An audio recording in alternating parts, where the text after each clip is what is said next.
Hop, c'est bon? Allez, je recommence. Donc, bonjour à tous. Aujourd'hui, on va parler Azure Kubernetes Services et plus particulièrement la façon dont on peut automatiser le déploiement de son infrastructure et de ses applications avec Azure DevOps. Je me représente, du coup, je m'appelle Thomas Ranou, je suis architecte cloud et en dehors de participer à des meet-up comme celui-ci. Je publie également des articles sur mon blog dont le lien est ici, donc n'hésitez pas à aller y faire un tour si vous cherchez des infos sur Azure. Premier sujet, Kubernetes, forcément. On va parler un peu de conteneurs avec Docker, qui est une solution qui nous permet de packager et de déployer nos applications sous la forme de conteneurs, donc des composants isolés les uns des autres. Et le problème avec ces conteneurs Docker, c'est que lorsqu'on en vient à en déployer un certain nombre, on a des difficultés assez rapidement à gérer leur cycle de vie, la façon dont ils sont déployés, mis à jour, comment gérer la scalabilité et voilà, si on en a 2 ou 3, pourquoi pas, mais lorsqu'on en a plusieurs centaines, ça devient très compliqué, voire impossible. Pour répondre à ce besoin, eh ben, Google a développé un outil maison qu'ils ont ensuite offert à la CNCF, Cloud Native Computing Foundation, qui s'appelle donc Kubernetes, qui maintenant est un outil qui est maintenu par un consortium d'entreprises dont Microsoft fait partie. Et Kubernetes, qu'est-ce qu'il nous permet? Il nous permet de gérer en fait et d'automatiser le déploiement de nos conteneurs, la montée en charge, le load balancing entre ces conteneurs, la détection de problèmes. C'est-à-dire que si mon application dans mon conteneur, tout d'un coup, elle ne répond plus correctement, Kubernetes va être capable de détruire ce conteneur pour en recréer un nouveau. Voilà, gérer la scalabilité. Donc en fait, ce qui nous permet tout simplement, c'est de gérer la haute disponibilité de nos applications conteneurisées. Et du coup, on va voir ensuite comment ça se passe dans Azure. Kubernetes au niveau architecture, ça fonctionne avec deux types de composants, hein. On a le master, donc qui est la partie en vert ici, qui est en fait le point d'entrée de notre cluster qui va nous permettre de manager en fait son fonctionnement. Et on a un deuxième type de composants, ce sont les nodes.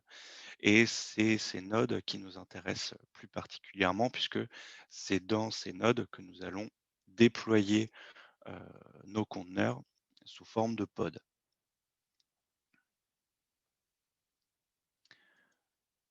Alors, dans Azure, comment ça se passe? On a une offre managée qui s'appelle Azure Kubernetes Services. C'est une solution qui est apparue, hem, puisqu'en fait, dans un premier temps, il y avait la solution ACS pour Container Services, qui permettait en fait de gérer un orchestrateur de conteneurs, mais basé heu, potentiellement sur Kubernetes, sur DCOS ou sur Swarm. Et il se trouve que Kubernetes a gagné la la guerre des orchestrateurs de conteneurs et du coup, Microsoft a décidé d'avoir son service spécifique managé Kubernetes dans Azure et c'est donc AKS. Alors AKS, c'est une offre managée, ça veut dire quoi? Ça veut dire que, il y a un certain nombre d'éléments de mon cluster qui vont être entièrement, managés, entièrement gérés par Microsoft. Donc si je reviens sur ma slide précédente, en fait, Azure va gérer pour moi le master et moi, en tant que développeur ou architecte, j'aurai uniquement à me soucier de mes nodes, ici, en bleu, pour y déployer mes applications. Donc toute la disponibilité de ce composant-là, le master, sa configuration, la gestion de la sécurité, les mises à jour, le trafic réseau, tout ça, moi, je j'ai pas besoin de m'en soucier. C'est Azure qui s'en occupe pour moi. Moi, je me charge uniquement de déployer des nodes et les pods qui vont fonctionner dans ces nodes. Donc en résumé, AKS, c'est, la solution de Kubernetes dans Azure qui nous permet, une scalabilité à grande échelle puisqu'on tourne dans le cloud. Heu et également un point important, c'est qu'on va pouvoir se brancher, s'interfacer très facilement avec, des solutions d'autres solutions Azure, notamment pour le monitoring avec, Azure Monitor. Au-delà d'AKS, ce soir, on va parler de Terraform. Terraform, c'est un outil d'infrastructure as code qui nous permet de décrire et de déployer notre infra, aussi bien, on-premise, par exemple sur une stack, VMware, heu, que dans le cloud, chez AWS, Azure ou GCP. Donc moi, je vais écrire mon script, Terraform pour, décrire l'infrastructure dont j'ai besoin, là, en l'occurrence, mon cluster Kubernetes et je vais, définir ce script dans le le le langage, de Terraform et je vais pouvoir par la suite utiliser cet outil pour déployer concrètement cette infrastructure. Donc Terraform permet de décrire une infra cible. Je vais me brancher au moyen d'un provider, sur mon environnement Azure et je vais pouvoir y déployer concrètement mon cluster. Dernier outil que nous allons voir ce soir, Azure DevOps, c'est la solution d'intégration, déploiement continu, de de Microsoft. C'est le successeur d'outils, qui s'appellent, TFS et VSTS pour ceux qui connaissent. Donc VSTS fonctionnait, heu, déjà dans le cloud, donc Azure DevOps, c'est plutôt le successeur de VSTS, à contrario de TFS qui s'installait, on-premise. Donc qu'est-ce qu'on peut faire avec Azure DevOps? Et ben, en fait, on peut gérer, tout ce qui est, heu, intégration, déploiement continu.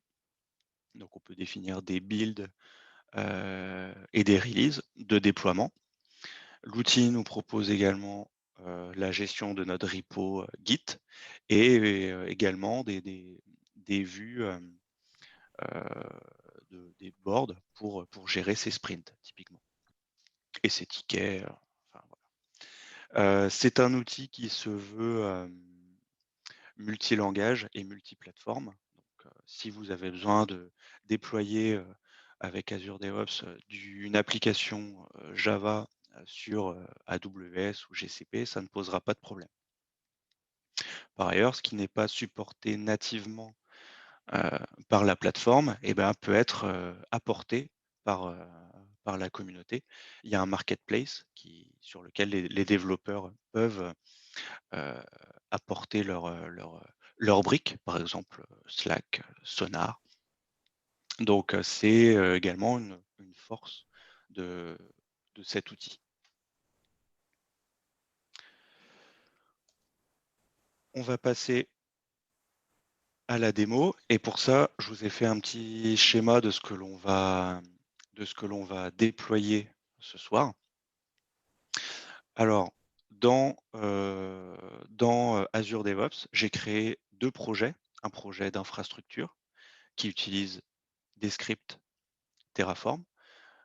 Ce projet d'infrastructure, je vais l'utiliser pour déployer un cluster Azure Kubernetes Services et une container registry pour héberger, mes images, Docker et j'ai également un second projet, un projet, plutôt de type applicatif que je vais utiliser pour, héberger, bah, mon code, .NET Core et ce code, je vais, je vais le packager dans une image Docker que je vais déployer sur ma container registry avant de la pousser dans mon cluster AKS. Voilà ce qu'on va voir ce soir. Je vais couper mon diapo et puis maintenant, on va faire que de la démo. On va faire que du code. Est-ce que ça va jusque-là?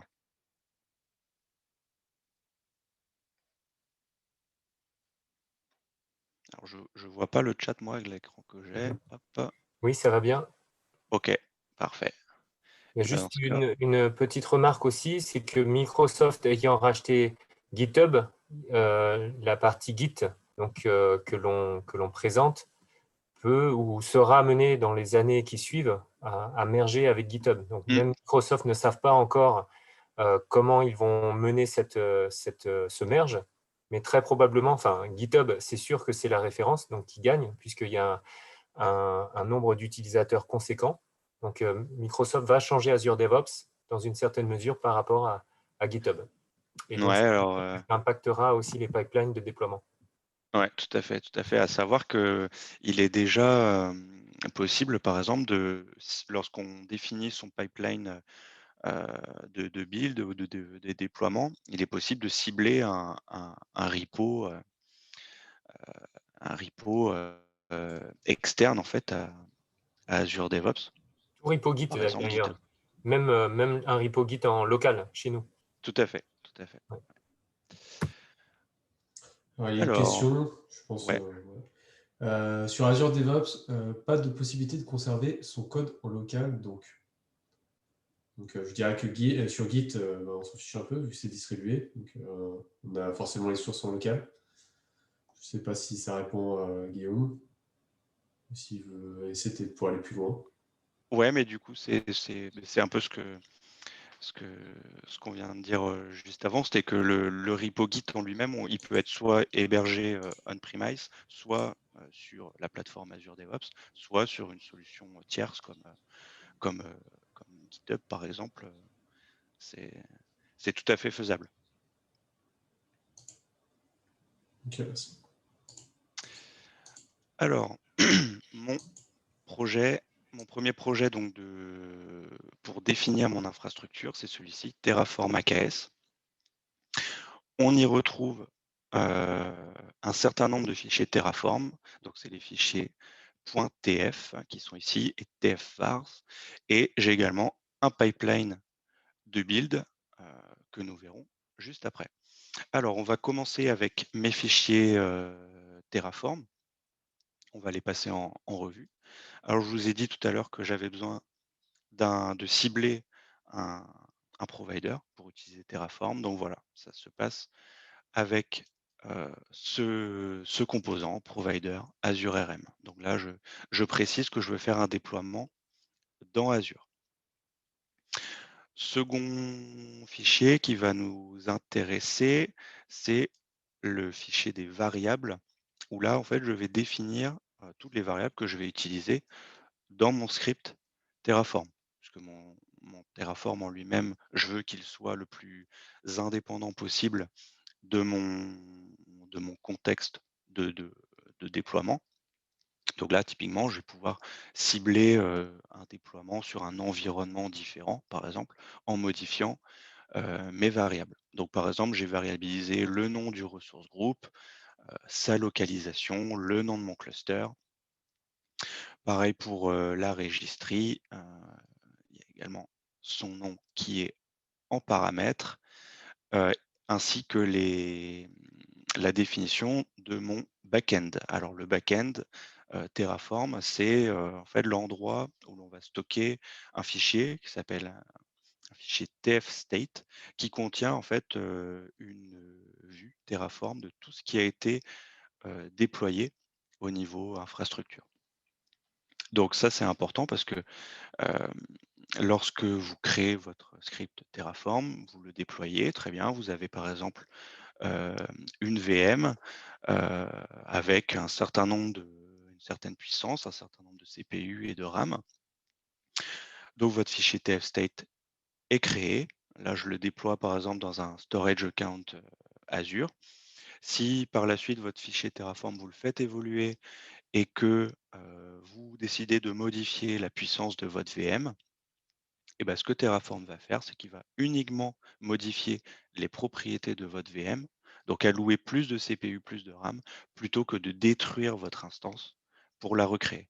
Voilà. Terraform est capable de gérer des modifications de définition de l'infrastructure.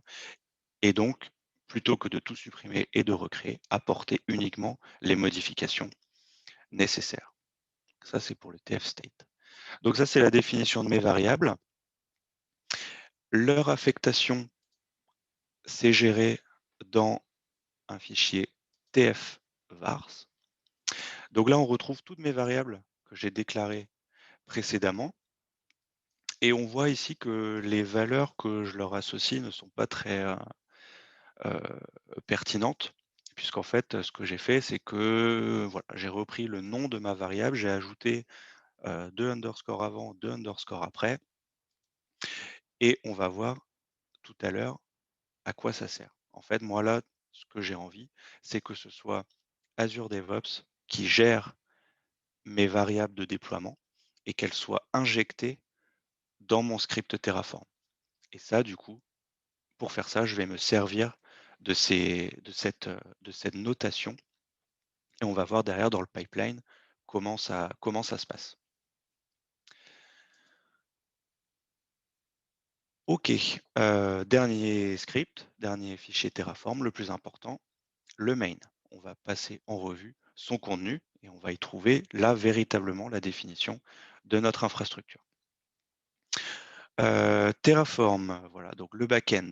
Le back-end, je précise qu'il est dans Azure et vous voyez ici que je réutilise mes variables pour spécifier un resource group, un compte de stockage, à l'intérieur de ce compte de stockage, le container qui va héberger mon fichier. Donc si on regarde sur ma souscription Azure, j'ai un ressource group avec j'ai mon ressource group RG Azure DevOps avec mon compte de stockage storage Terraform AKS qui contient un conteneur et pour le moment ici vous voyez qu'il est vide, mais tout à l'heure normalement je vais y trouver un fichier tf-state. Donc ça c'est la définition du back-end. C'est très important quand on utilise Terraform.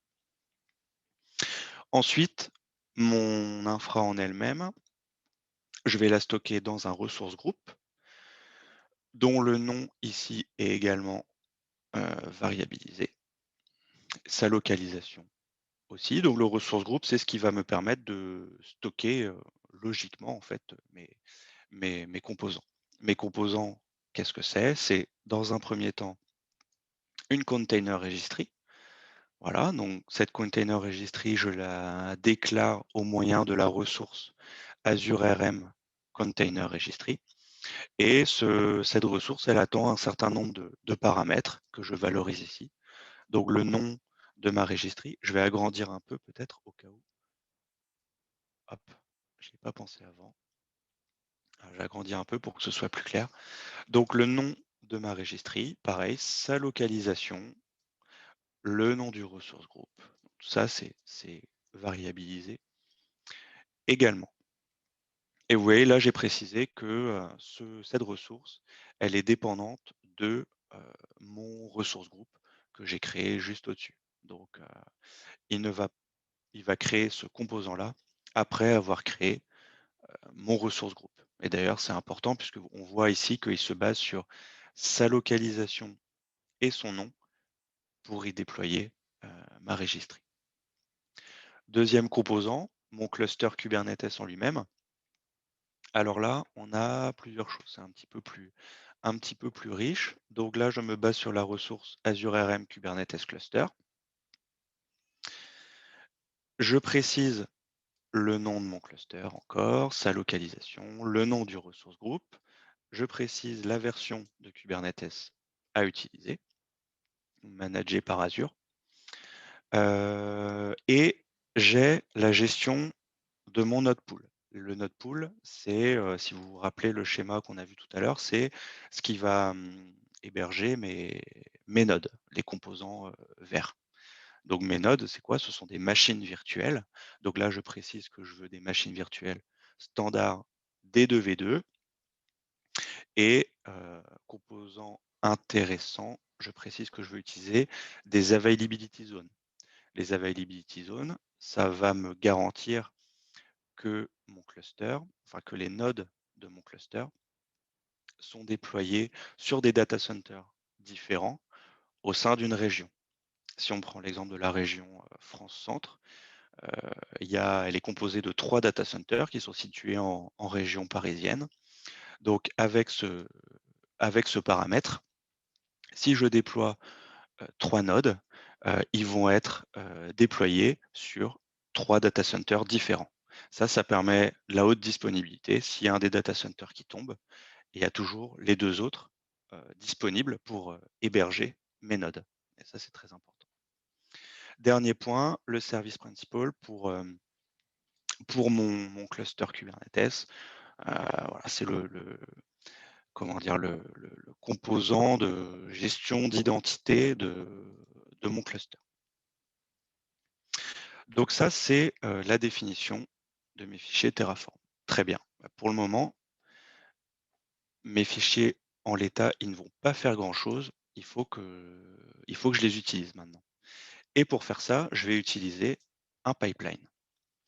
Alors, on va détailler ce pipeline.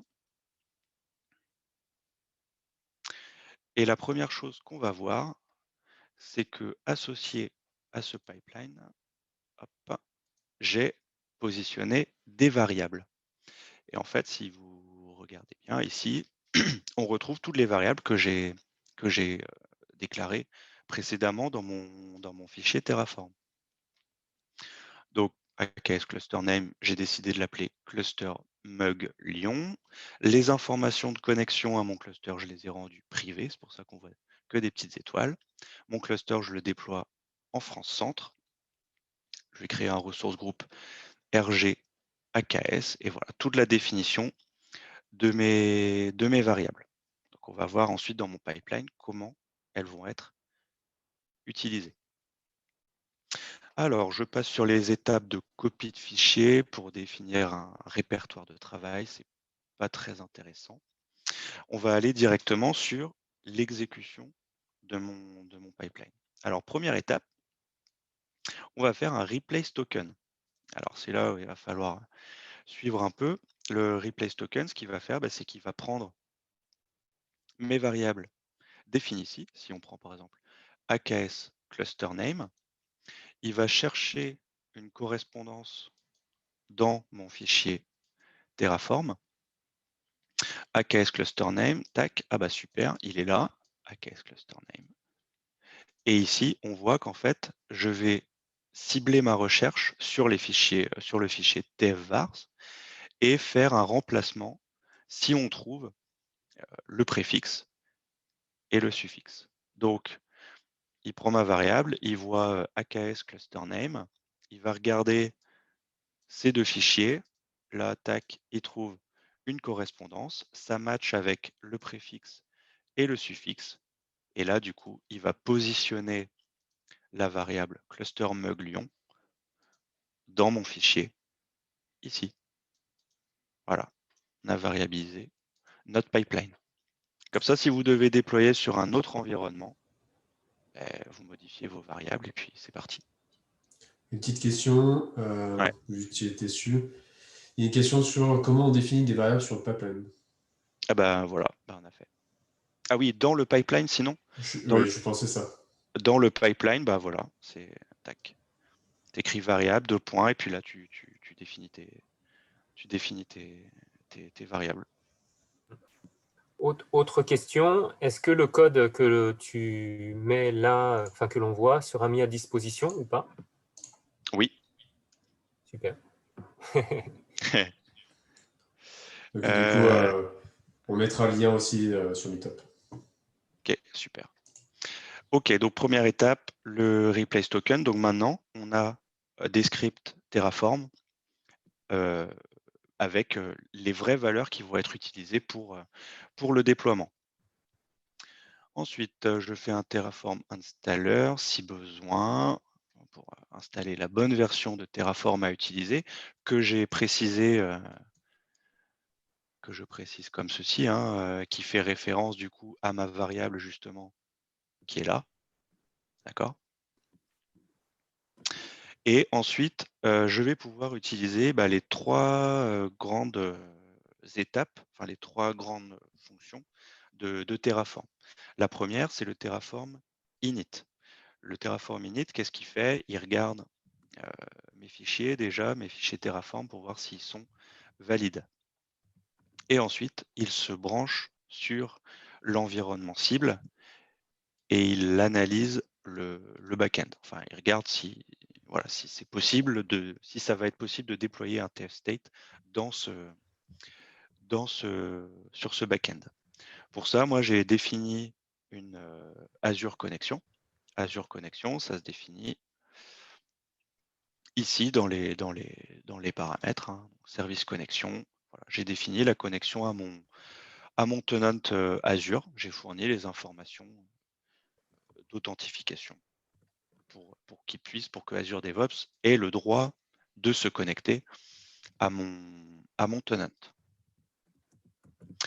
Donc ça, c'est la première étape, l'initialisation. Si je reviens ici, j'ai une seconde étape qui est le plan, Terraform plan. Hop. Alors lui, qu'est-ce qu'il fait? Il va prendre mes fichiers Terraform, il va les analyser. S'il y a un TF state, il va le comparer avec le TF state et calculer ce qu'il doit déployer concrètement au niveau de mon infrastructure Azure. Donc, il parse mon fichier, il regarde tout son contenu et il détermine s'il doit ajouter des ressources, s'il doit en modifier et s'il doit en supprimer. Là, moi, mon environnement, il est vierge, donc il va tout ajouter. On le verra tout à l'heure. Donc, je fais un Terraform plan, je lui passe des paramètres, hein, c'est mes fichiers, mon fichier variable tvars, qui est très important, et je me branche toujours sur mon Azure Connection.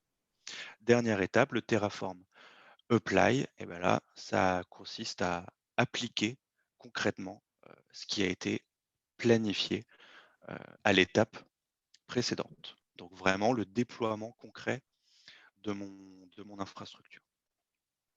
Donc là, ce qu'on va faire, c'est on va faire un run, hein, et puis on va voir le pipeline se dérouler et la création de mon infra. Donc si on regarde ici dans mes groupes de ressources, vous voyez que mon groupe de ressources RG-AKS, pour le moment, il n'existe pas, donc j'ai rien déployé. Et à l'issue, normalement, de mon pipeline, si tout se passe bien, j'aurai mon infrastructure.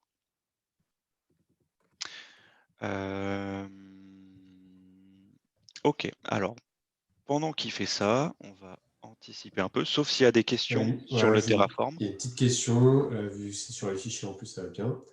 La question, c'est les noms des fichiers Terraform, est-ce qu'ils sont normés? Est-ce qu'il y a une convention pour que les tasks Terraform les trouvent dans les dossiers? Tu peux préciser, après, tu auras forcément un main. Après, par contre, là, moi, j'ai tout défini dans mon main.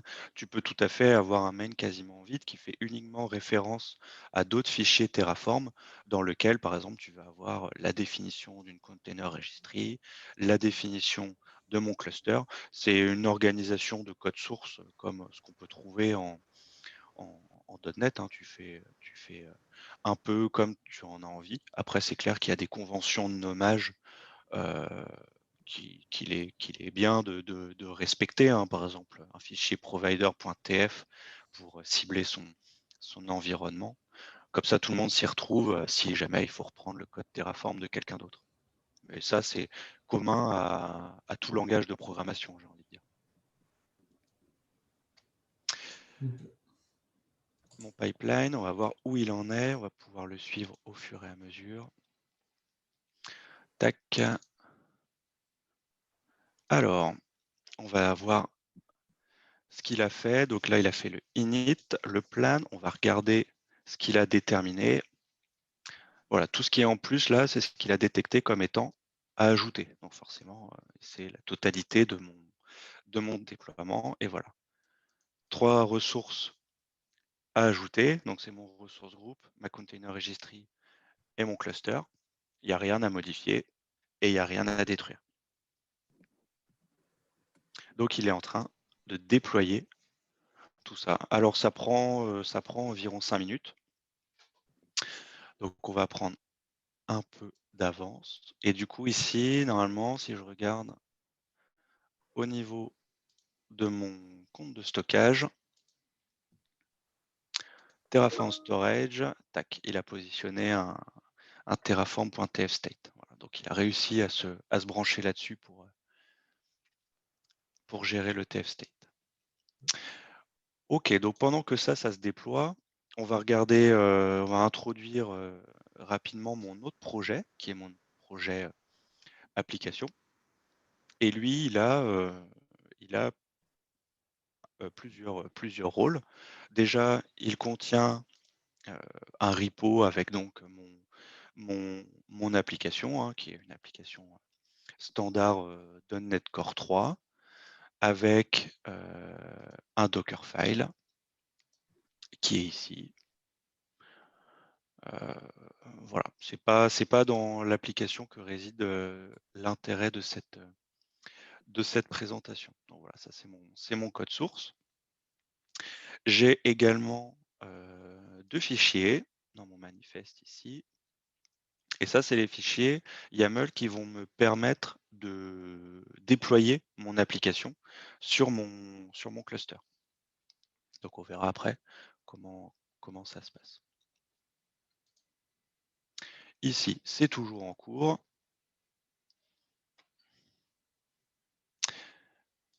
Hop.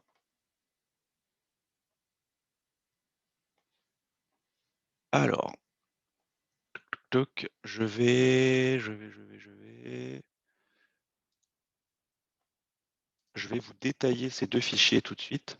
Comme ça, ce sera fait. Pour déployer sur Kubernetes, on a besoin de 2 principaux composants. Le premier, c'est un deployment. Le deployment, c'est ce qui dit que je veux déployer telle image sur mon cluster.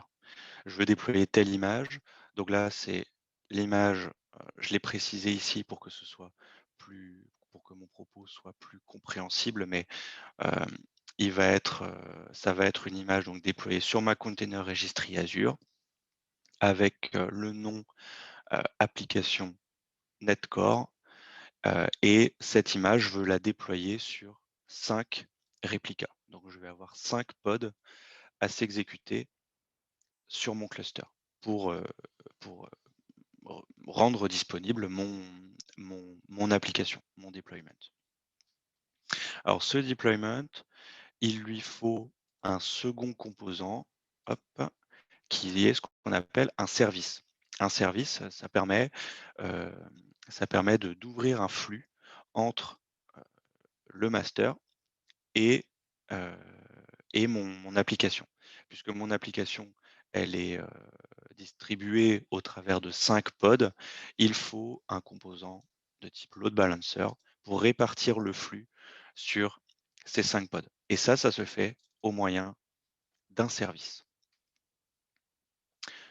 Voilà pour ça. Donc tout à l'heure, je vais vous montrer mon pipeline de build et de déploiement de mon application. Et ce pipeline, on va voir qu'il se base sur ces 2 fichiers pour déployer mon application. Tac. Alors ici, où on en est? On a terminé. Très bien. Terraform apply. Voilà, cluster creating, vous voyez, ça a pris 4 minutes 20. Bon, très bien. Et du coup, si je regarde ici dans mes groupes de ressources, j'ai un ressource groupe RG AKS. J'ai une container registry ACR demo mug Lyon qui va donc stocker l'image de mon application dockerisée et mon cluster Muglion qui est ici. Alors, ce cluster, on va se connecter directement dessus en PowerShell. Hop, pour ça, il me donne ici la petite commande qui va bien, le AZAKS get credential. Hop, je la mets ici. Donc ça va me permettre, moi, au sein de ma fenêtre PowerShell locale, hein, sur mon poste de dev, et de pouvoir interagir avec mon cluster dans Azure. Voilà. Il faut faire un AZAKS get credential. OK, mon cluster est disponible. Si je regarde mes nodes qui ont été provisionnés, vous vous rappelez, j'avais demandé l'utilisation d'Availability Zone pour la haute dispo. Et si on regarde ici, j'ai bien mes 3 nodes. Donc on a une VM 0, 1 et 2. Et on voit ici qu'ils sont bien déployés sur des zones indépendantes de France Centre. La zone 1, la zone 2 et la zone 3. Donc ces 3 zones, ça correspond à des bâtiments, à des data centers physiques d'Azure qui sont déployés en région parisienne. OK, donc ça c'est bon, notre environnement, il est OK. Maintenant, on va s'intéresser au déploiement de notre application avec son pipeline. Pareil, on va détailler les différentes étapes.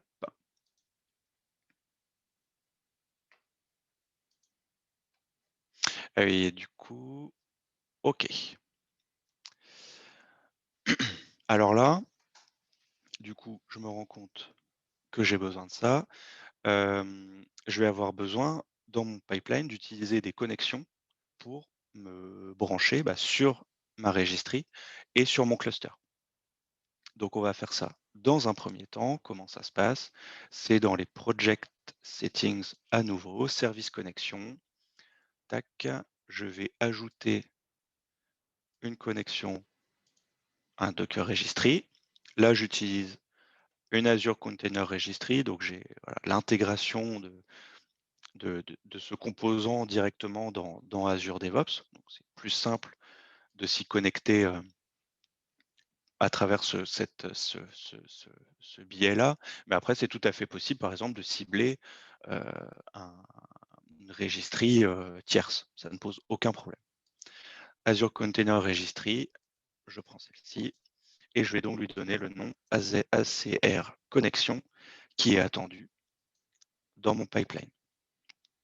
Donc là, si je voulais utiliser une Docker Hub, ma registry Docker Hub, voilà, ça passe par cet écran. Je vais devoir renseigner mon identifiant, mon mot de passe, et puis ça se fera tout aussi bien. Là, on est dans Azure, donc forcément, c'est intégré très facilement. J'ai également besoin de me connecter à mon cluster Kubernetes. Donc là, pareil, encore une fois, j'utilise Azure, donc j'ai directement mon cluster disponible ici, cluster Muglion. Mais si j'avais voulu utiliser un cluster Kubernetes dans AWS, par exemple, j'aurais pu utiliser un service account Kubernetes pour m'y connecter. Ça fonctionne très bien également. J'utilise AKS connexion. Hop, voilà. Donc ça, c'est pour la config de mes connexions. Je reviens sur mon pipeline. Hop, edit. OK. Donc, Docker Registry Service Connection, CACR Connexion, OK. Là, c'est la définition de variable, hein, justement. Donc, je définis le chemin de mon Dockerfile, le tag de mon build pour pouvoir déployer une image associée à ce tag et gérer ainsi la mise à jour. On le verra tout à l'heure. Alors, dans un premier temps, j'ai une étape de build. Donc là, je vais faire un Docker build de mon projet. et je vais le push sur ma registry. Alors là, vous voyez que j'ai à nouveau utilisé des variables. Alors le Dockerfile pass, il est juste au-dessus, il est là. Et le image repository, lui, il est défini ici. Image repository, application Netcore, container registry, j'ai ACR demo mug Lyon. Donc, dans cette étape, on build en utilisant le Dockerfile, on build mon application .NET Core et on la push sur ma registry dans Azure. Donc ça, c'est la première étape. Deuxième étape, replace token, on retrouve quelque chose qu'on a déjà vu pour mettre à jour mes fichiers de déploiement en fonction de mon... Voilà, hop.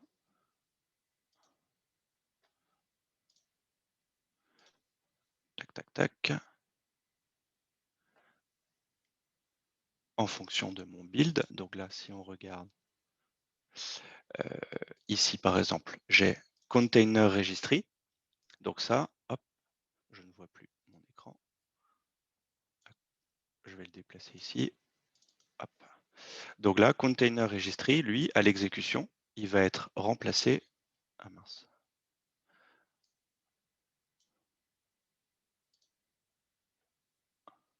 C'est à cause du bandeau Zoom qui descend que je ne retrouve plus mes onglets. Donc, hop, voilà, container registry, pardon, lui, il va être remplacé à l'exécution par la valeur de cette variable, container registry. Pareil pour image repository, qui à l'exécution va être remplacé par application.NET Core. Et enfin, mon tag qui est ici, lui, il va être remplacé par la valeur de mon build ID. Voilà. Donc un déploiement, là encore, dynamique, suivant mon contexte d'exécution et suivant les variables que je précise. Donc le replace token, ça c'est OK, on l'a vu. Pour pouvoir déployer sur un cluster Kubernetes, j'ai besoin de définir un pool secret. C'est comme ça. Donc là, il est défini, mon secret, il est géré par Azure DevOps pour le déploiement. Il n'y a pas de souci là-dessus. Et enfin, je fais un deploy sur mon cluster. Vous vous rappelez les fichiers YAML que je vous ai présentés tout à l'heure? Ils sont là, deployment.yaml, service.yaml. Donc, on va les utiliser pour pouvoir déployer mon application. Et encore une fois, le lien entre ce pipeline et le fait de concrètement déployer mon application que je suis en train de builder, et ça se fait au moyen de ces variables. Voilà. Sans elles, ça ne marche pas. Alors justement, en parlant de variables, on a une question de Ludovic. Ouais. Sur cette page-là, en haut à droite, non, c'était bien. Ah pardon, En haut à excuse-moi. droite, Je vais lancer mon build. Vas-y. Comme ça, je réponds à la question pendant que ça tourne. Tac, run. Hop, et je reviens sur mon pipeline. Hop, voici. Voilà, Yes. parfait. Donc le bouton variable en haut à droite à côté du run. Donc la question de Ludovic, c'est la suivante. C'est quoi la différence entre les variables justement définies dans le YAML et le bouton en haut à droite? Est-ce que les deux font partie de la définition du build? Oui, oui, oui. Alors, on va dire que les variables que tu définis ici, ce sont plus des variables d'environnement, des variables qui vont dépendre de ton contexte de déploiement. Typiquement, si tu veux déployer sur un cluster de dev ou sur un cluster de recettes, de pré-prod ou de prod, tu vas pouvoir le définir ici. Les variables qui sont définies dans le pipeline en lui-même, ça va plutôt être des variables de travail, des variables dont tu as besoin dans ton pipeline, mais que tu n'as pas besoin d'externaliser au niveau Azure DevOps. Est-ce que ça répond à la question? Je ne saurais pas dire, mais en gros, c'est comme un scope d'utilisation de variables différents. Ouais, c'est ça, exactement, exactement. Moi, ces variables-là, je les sers pour préciser mon contexte de déploiement. Voilà, les valeurs qui vont être différentes suivant là où je veux déployer concrètement. Et les variables ici, c'est mes variables de travail. Alors, en tout cas, ça répond à la question de Ange également sur le Si, chat qui confirme que ça répond à la question. super, excellent. Alors du coup, mon pipeline, il est ici en train de s'exécuter. Donc, tac, tac, tac. Donc le build, ça s'est bien passé. Il a compilé. Donc normalement, si je vais ici dans Azure, dans ma container registry, ici dans le dépôt, je dois trouver une application .NET Core. Très bien. Donc là, le tag, c'est 82. Alors la suite, bon, là, il a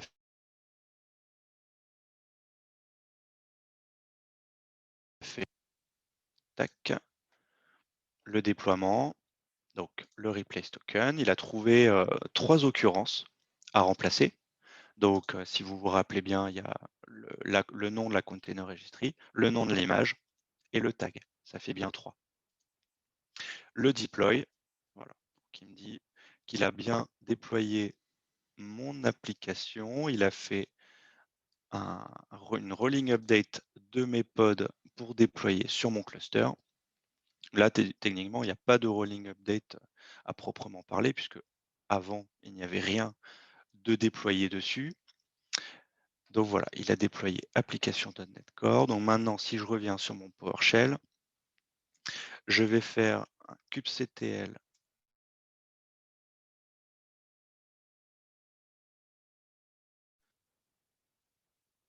Voilà, j'ai 5 pods, j'en avais demandé 5, hein, donc j'en ai 5 qui sont actifs, qui sont en train de s'exécuter.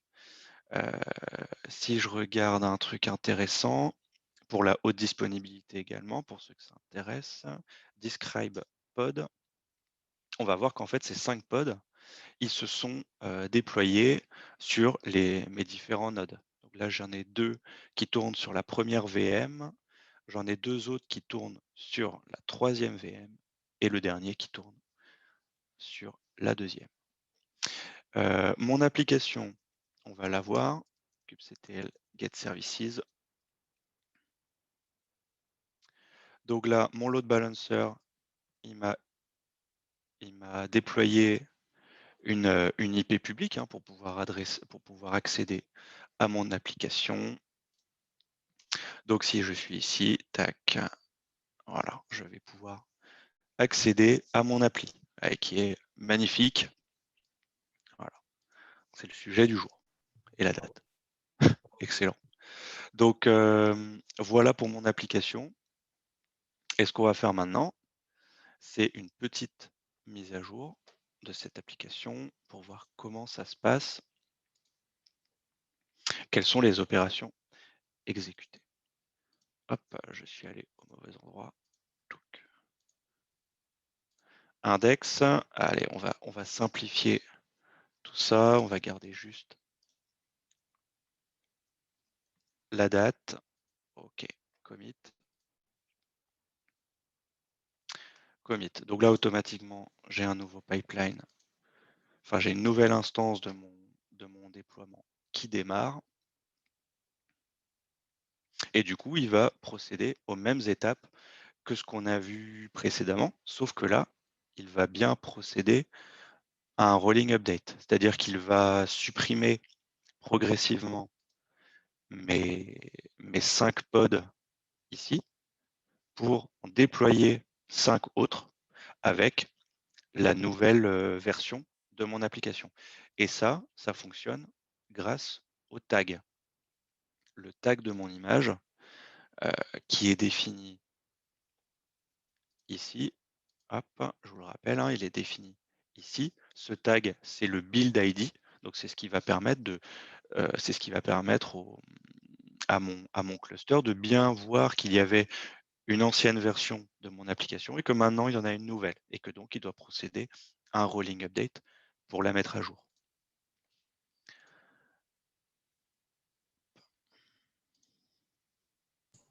En attendant, Yes. petite question. Alors, il y a Ludovic qui demande si il y a des IHM qui existent pour piloter Kubernetes au lieu de PowerShell. Euh, tu as l'interface, le dashboard Kubernetes natif, mais dont l'utilisation est à proscrire. Après, concrètement, pour administrer son cluster, ça va se faire quand même majoritairement en ligne de commande. Ça, c'est sûr. Après, ça, c'est pour là, pour ce que je regarde, par exemple, ça permet de récupérer des informations sur les pods, sur les nodes, ce qui est déployé. Ça, tu peux très bien le faire sur ton dashboard, hein. Il n'y a pas de souci. Après, si tu veux effectuer des opérations un petit peu plus complexes, là, ça va plutôt passer par de la ligne de commande. Et après, pour le monitoring en lui-même de ton cluster, c'est-à-dire vraiment l'exploitation de tes machines, la consommation CPU, RAM, ben là, tu vas utiliser, par exemple, Azure Monitor ou une solution tierce, Prometheus, Grafana, ce genre de choses. Ok. Donc là, il a fini. Donc si je reviens ici sur mon application, que je fais un F5, elle est bien à jour. Si je regarde à nouveau mes pods, voilà, ils sont complètement différents. Voilà, si je me mets comme ça, ils sont différents de ce qu'on avait avant. Donc tout cela, il n'existe plus. Ils ont été remplacés par de nouveaux pods, avec donc la nouvelle version de mon application. Et voilà, tout ça, ça a été déployé. Moi, j'ai rien eu à faire. J'ai fait un git push et derrière, c'est mon pipeline qui a automatisé tout ça. Donc, si on revient sur mon schéma, ben, je pense qu'on a tout vu, hein. On a vu notre script Terraform pour déployer ma container registry et mon cluster et mon projet application avec son pipeline pour déployer dans ma container registry et sur mon cluster. Et du coup, si on regarde ici, je ne vous ai pas montré dans Azure, dans ma registry, voilà, j'avais la version 82. Suite à ma modif, j'ai la version 83. C'est celle qui a été déployée par la suite. Je ne vous ai pas montré une chose, vous allez devoir me croire, mais là, dans mon projet Terraform, si je relance mon pipeline, je vais le faire rapidement. Si je le relance, il ne va rien se passer. Pourquoi? Eh ben, grâce au TF state. Il va regarder le TF state, il va voir que tout est déjà déployé, qu'il n'y a eu absolument aucune modification. Donc, Terraform ne va rien faire. Voilà. Si je reviens sur mes slides, eh ben, j'en ai terminé pour ma démo. Et avant de passer aux questions, je vais parler d'un autre événement qui a lieu la semaine prochaine. C'est le Azure Community Day, c'est le 3 décembre. Et du coup, j'aurai l'occasion de faire une présentation à cet événement. Et on va parler cette fois de haute disponibilité dans Azure Kubernetes Services, un sujet que du coup j'ai un peu introduit aujourd'hui avec les availability zones notamment. Donc voilà, si le sujet vous intéresse, je vous invite à vous inscrire à cette journée de conf. C'est totalement gratuit. Merci à tous. À vos questions. Merci Thomas. Alors, il y a une question sur. Alors là, tu as remplacé tout par une autre version. Est-ce que c'est possible d'avoir plusieurs versions en même temps, X versions, avoir un rolling, avoir les 3 dernières versions qui tournent en prod pour faire le déploiement petit à petit? Alors ça, Kubernetes nativement, il ne me semble pas que tu vas pouvoir le faire. Par contre, ça se fait très bien avec un outil qui s'appelle Istio, I-S-T-I-O. c'est un composant donc, que tu déploies sur ton cluster et que tu vas pouvoir paramétrer pour dire j'ai mon application à un instant T, je déploie une version modifiée de cette application, et je veux que les deux versions cohabitent sur mon cluster de production et que je fasse donc un rolling update progressif et que par exemple il n'y ait dans un premier temps que 10% du flux qui soit dirigé vers ma nouvelle application. Si tout se passe bien pour ces utilisateurs, après vérification des logs, par exemple, je peux allouer 20%, 30%, 50% et faire ainsi le déploiement progressivement pour vérifier que l'application est fonctionnelle, qu'elle répond à la charge. Voilà, Istio. J'ai mis le lien dans le chat. J'ai donné le lien sur le chat. Ça marche, yes, merci. Pour l'instant, pas d'autres questions. On va laisser un peu de temps. Ouais, je pense qu'au niveau timing, on est pas mal. Il est 20h05 passé. Sur la partie Istio, sur Azure, il y a, en dehors de la partie de Kubernetes, il y a les Azure Web Apps qui permettent d'avoir des slots différents de déploiement également. C'est pas aussi puissant entre guillemets que la partie Kubernetes, mais il y a ce principe qui est là. Ouais. Ouais, tout à fait. Ouais. Les slots des Azure Web Apps, le principe, c'est donc de pouvoir déployer sur un slot la nouvelle version de ton application. Pareil, pouvoir effectuer la mise à disposition progressive de son application. Et puis, lorsqu'on le décide, pouvoir faire un swap de ces slots, donc la version qui était en production est mise en retrait, et c'est la nouvelle application qui était sur le slot qui est désormais disponible via l'URL public de production. Effectivement. Ok. Donc, une autre question également. Donc, ce principe est également sympathique. Et Ludovic pose la question suivante. Est-ce que l'on peut fabriquer tout ça sur du on-prem? Est-ce qu'on peut installer facilement Kubernetes, Terraform en localhost et câbler le tout à du DevOps on-premise? Puisque DevOps, anciennement TFS, fonctionne en on-premise. Ouais. Tu peux le faire. Hein. Tu peux le faire.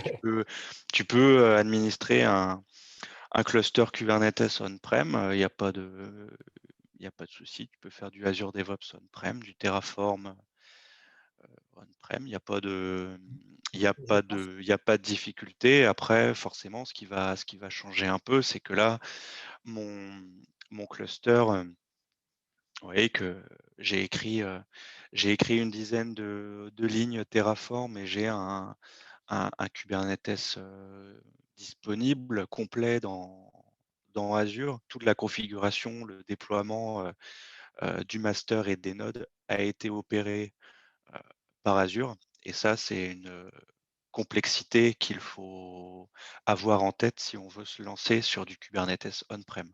C'est que ça pique. Là, il y a toute une complexité qui est masquée par le cloud provider. Clairement, il faut avoir une bonne équipe Ops pour s'occuper d'un cluster Kubernetes. Il faut être motivé, ouais. Ça se fait, hein. Alors, il y a une autre question. Quelle est la meilleure manière pour déployer un cluster Kubernetes on-premise via Azure DevOps, sans exposer l'API Kubernetes en public? Voilà. Alors là, je ne saurais pas répondre puisque je ne l'ai jamais fait. Je ne saurais pas te dire. À mon avis, tu peux définir ton cluster Kubernetes brut, on va dire, avec Terraform, le déployer par exemple sur ton infra VMware, tu peux le faire. Mais à mon avis, le script de Terraform va être un peu plus compliqué que ce que je vous ai montré aujourd'hui, par contre. Alors en fait, repréciser la question qui est pour déployer l'application. Ah, Donc pour en gros, déployer. utiliser Pipeline pour déployer une D'accord. application sur un Kubernetes on-premise sans avoir exposé l'API d'administration au public. Sans exposer l'API d'administration au public. Alors je ne sais Ah pas oui. si tu peux rajouter un réseau privé ou un VPN pour protéger la connexion, je ne sais pas. Euh, Tu vas pouvoir utiliser, même si si l'API est pas, si l'API est pas publique, j'ai un doute sur le fait que tu puisses utiliser un service account, hop, comme ce qui est défini ici. Là, par exemple, tu as besoin d'une URL pour pouvoir accéder à ton cluster. Donc, si elle n'est pas publique, il va falloir que tu la rendes accessible par un autre moyen, par un réseau privé, par exemple. Donc, si, ça doit être faisable, hein, ça doit être faisable. Parce que si tu gères euh, ton, ton cluster comme ça, tu renseignes ici ton URL pour pouvoir attraper ton cluster. Ensuite, ici, tu as besoin d'un service account et du secret pour pouvoir te connecter en lui-même, pour pouvoir te connecter à ton cluster. Donc, à mon avis, c'est gérable comme ça. C'est Il y a peut-être à aussi la vérifier. piste, parce que de toute façon, c'est le runner, Dev Azure qui exécute ça. Donc du coup, si on héberge un runner Ah oui, on-premise, du coup, il n'y a plus de ah problème oui, de connexion. ah oui, si tu as un agent Azure DevOps on-premise, effectivement, ça peut simplifier les choses. Ouais, clairement, clairement. Ouais, Parce que du ouais, coup, c'est clair. l'agent, lui, il va pouler pour se connecter sur Dev Azure. Et après, vu que l'agent est dans le réseau, bah, lui, il a accès, il peut se connecter en VPN, tout ce que vous voulez, quoi. Ouais, bien vu, bien vu. Donc, il y avait une question également, je sais Ouais. que tu l'as évoqué tout à l'heure à l'oral, des alternatives à Kubernetes, à Terraform, et puis voilà, quels sont les avantages, les inconvénients, ça c'est les questions. Ouais. Alors, un, comment dire, une alternative à Terraform, on peut citer Pulumi, qui a une approche un peu différente, puisque lui, c'est un outil qui nous permet toujours de définir son infrastructure, mais avec un langage comme du .NET, par exemple, du C#. Donc là, on est dans l'approche, dans une approche de définition d'infra un peu différente. On quitte le script traditionnel pour pouvoir utiliser un vrai langage de programmation. Donc c'est intéressant aussi. Et une alternative à Kubernetes, alors là, c'est un petit peu plus compliqué, parce que comme je disais tout à l'heure, Les les, grands gagnants. ouais, voilà, c'est ça, les alternatives d'ICOS et Swarm ne sont pas au niveau clairement de Kubernetes. Ils n'ont pas la richesse de fonctionnalités. Donc là, trouver une alternative, c'est un petit peu plus compliqué. Je crois Après, c'est clair que si vous n'avez pas besoin d'une usine à gaz, on va dire, comme Kubernetes pour gérer vos, vos conteneurs, on peut tout à fait utiliser des Azure Web App, par exemple, qui permettent d'héberger des conteneurs Docker. Il n'y a aucun problème là-dessus. Je crois qu'il y a des projets d'encapsulation de la partie Kubernetes qui exposent à l'extérieur à du DCS et du Swarm aussi. Du coup, tu as l'avantage des deux. Tu as la simplicité du Swarm et la richesse De Kubernetes. de Kubernetes. Ouais, intéressant. Ouais. Intéressant. Et à Terraform, quelques alternatives aussi. Si on fait que de l'Azure, on peut utiliser les Azure ARM template, Azure Mm. Resource Manager. En gros, Ouais, c'est de description aussi. Après, pour Kubernetes, oui, c'est un peu plus compliqué, mais si on veut gérer et déployer des ressources Azure, il y a les scripts ARM. Et puis sinon, tu peux écrire, comme tu le disais, avec des langages de programmation, et je vais mettre entre guillemets la partie programmation, avec des scripts shell aussi. Tout à fait. Là, l'intérêt de Terraform par rapport au langage, typiquement le langage ARM d'Azure, c'est que si tu switches, par exemple, de cloud provider, que tu passes sur AWS, et tu ne pourras pas réutiliser tel quel ton script Terraform, mais au moins tu connais déjà la syntaxe et la façon de manipuler l'outil, quoi. Après, ça reste de la logique de vouloir faire du générique aussi. C'est-à-dire que c'est Tout à fait. générique le Terraform, tu as la même logique, la même syntaxe. Par contre, les objets que tu manipules sont bien différents. Les objets Azure ne sont pas les mêmes que AWS. Globalement, tu vas devoir réapprendre un petit bout quand même. Tout à fait. Ouais, ça c'est clair. Ouais. Sinon, une alternative à la partie à ce type de déploiement-là, si on parle de déploiement dans la partie Edge Computing, c'est-à-dire IoT Edge, dans des usines par exemple, si on veut faire descendre ces containers dans les usines, Microsoft propose un système où il n'y a pas besoin de cette complexité-là. C'est Microsoft qui gère dans Azure IoT Edge les containers. Donc, on crée nos containers Docker, et puis Azure propose un système d'envoi, entre guillemets, directement dans les machines qui se trouvent dans les usines, qui passent au travers de façon sécurisée, qui passent les firewalls, etc. Donc ça, c'est une autre façon de déployer également. Ah, je vois.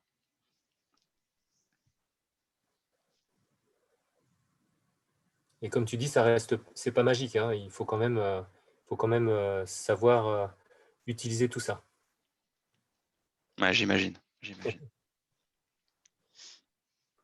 Alors, est-ce qu'il y a d'autres questions? On a écoulé 13 questions. Encore une question de Ludovic. Question un peu annexe. Est-ce que vous n'avez pas publié la présentation de la Smart Factory? Oui, c'est de ma faute. C'est pas qu'on ne l'a pas publié, c'est que j'arrive pas à l'éditer. En fait, il y a des parties que je souhaiterais modifier parce que, voilà, c'est tout. Et On fera dans la semaine, normalement. Ouais. Donc, c'est ça.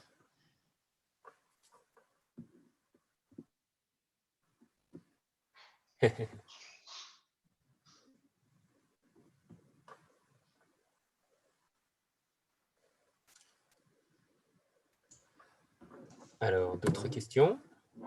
On a déjà 15 questions de répondues. On va avoir fait le tour. Du coup, s'ils veulent te recontacter, passe par. Il y a toutes les informations sur ton site? Là, soit sur mon site ou Twitter. D'accord. Tu peux même ouais. Twitter là, en live sur tes slides.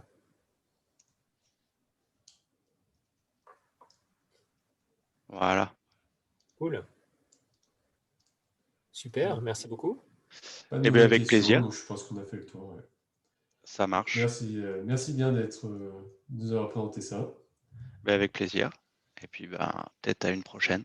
Oui, ça marche. Et puis, bon événement au Virtual Azure Community Day. Merci. À très bientôt. À bientôt. Au revoir. Bientôt, au revoir. Au revoir. Salut. Yannick, on reste connecté.